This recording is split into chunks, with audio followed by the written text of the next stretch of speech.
An insurgent had seen where they were firing, had snuck up next to the side of that building, pulled out a hand grenade, pulled it, and threw it up, and that thing came right up, boom, and hit Mike on the chest.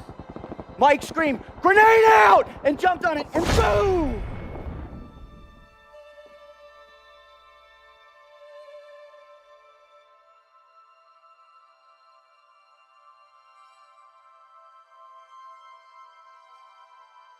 What do they teach us about a life well lived?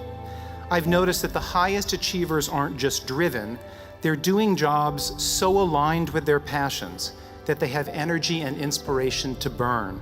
Keep that in mind as you set your courses. Once you think to yourself, what would you do? Petty Officer Mike Mansour took the entirety of that blast in his face and his chest.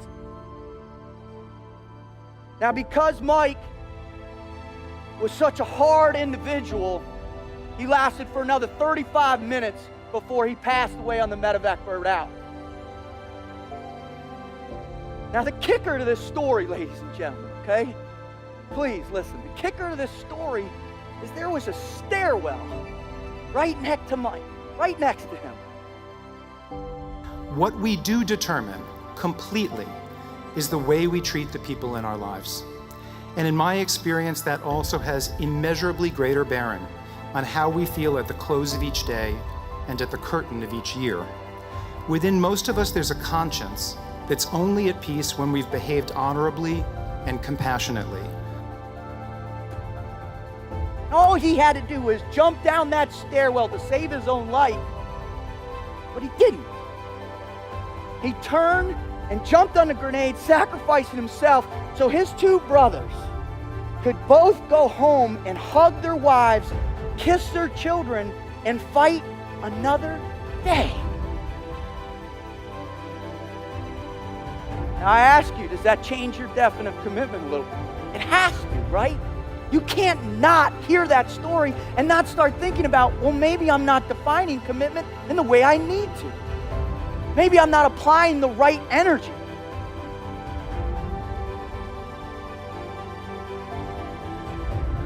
What are your values? Because a lot of people will tell you what they think success is, but you have to define that for yourself. And once you define that for yourself, you can then begin your true vocation, your God-given purpose. The tightest knots in my stomach come from the realization that I've been unkind, and the highest swells of my spirit come from the conviction that I've been tender and true. For the past 20 years, I have been exploring the human condition around the world. But in that time, I spent 15 months in the frigid waters of the Pacific Ocean, to the mountains of Afghanistan on 7 different occasions, and to the shores of Haiti doing missionary work with my church. And what I've learned in this incredible journey are a few undeniable truths about what enables us to succeed. Now, truth number 1 is you got fear in your heart always, and you can't defeat it. The problem is, ladies and gentlemen, is you're wired for fear, right? You've got fear that's built into your little gray matter right up there like that, okay?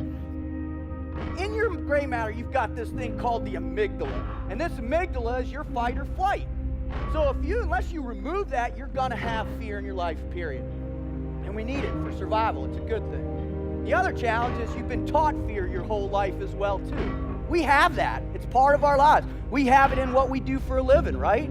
You guys get on your conference huddle calls and you talk about fear and dealing with clients. You talk about fear and meeting numbers. You talk about fear in your lives and your personal lives with your family. Folks, we've got fear, period. So what you have to learn to do is embrace it.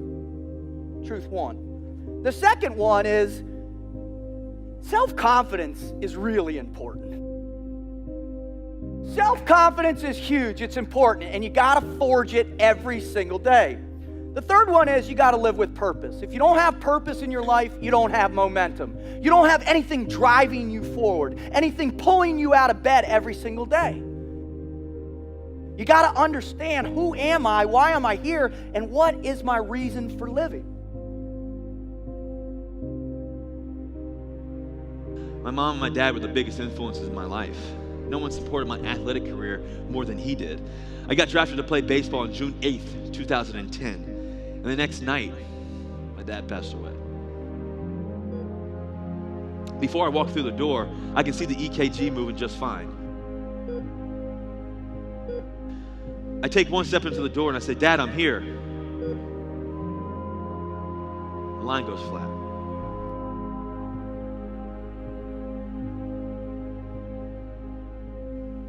I miss my dad every single day. People have asked me, if I had 5 more minutes with him, what would I say to him? But I wouldn't say anything at all. I'd just hug him. That's what I'd do. Because that's the kind of relationship my dad and I had.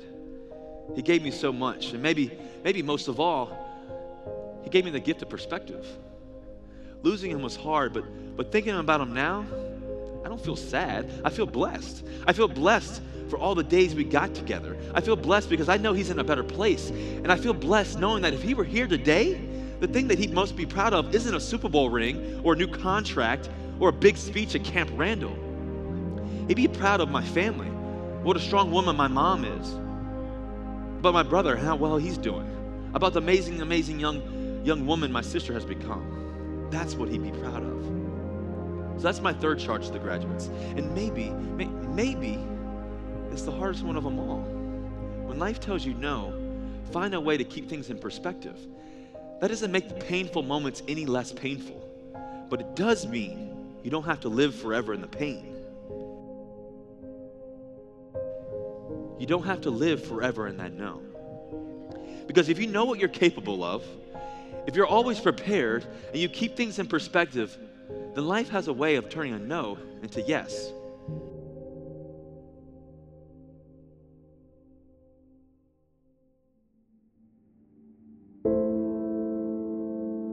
We all bleed red. What I care about is there's something that gets you out of bed every morning.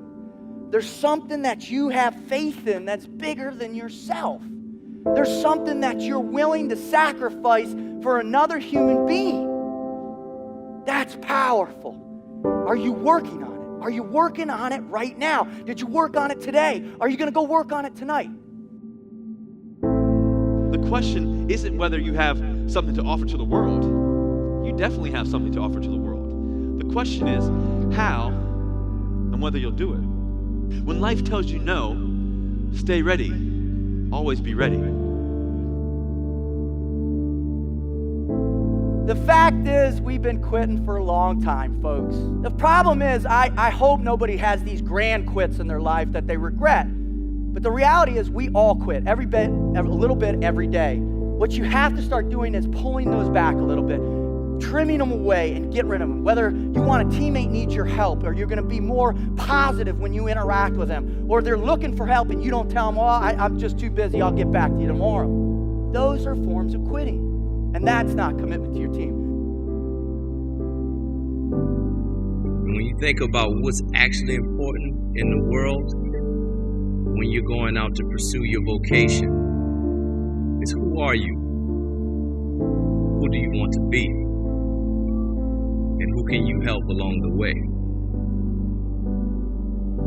Asking yourself these questions will only help you to understand what you want to do.